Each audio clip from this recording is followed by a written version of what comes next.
want to talk about one of the things that people use for sleep is alcohol. I used to drink quite a bit, and boy, it does put you to sleep. But the research actually shows that the sleep that you get when you've been drinking is not as good. Even if you felt like you were asleep all night long, it doesn't have the same restful impact that you have if you're not drinking, even though it does help you fall asleep.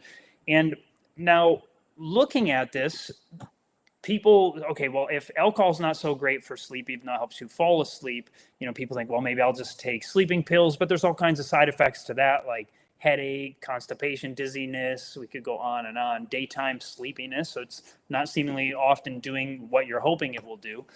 But is there something we could drink instead of beer or wine or alcohol to help us get good sleep? Well, there's been some research on, it's interesting, it's what alcohol, or at least beer, is often made out of: hops.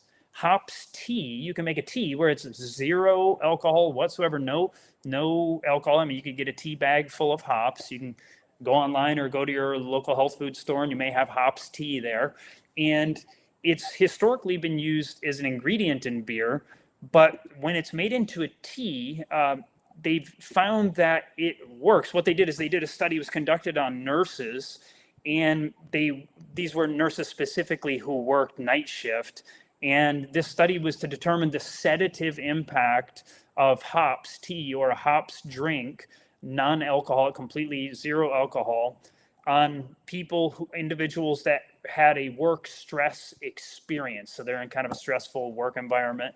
And in the study, they were specifically looking at nurses, and they were to drink this hops drink, non-alcoholic, with their supper, in this case, for 14 days. Now, we actually don't suggest often drinking with a meal, but this is what they did in the study. It's better to drink, and we'll get back to that in just a moment, a while before or a while after the meal, but we'll come back to that. And so these women would drink this with their meal and their evening meal, and then they would monitor them with something called ActiWatch. It was just a watch that could help see how much they were rolling around while they were sleeping.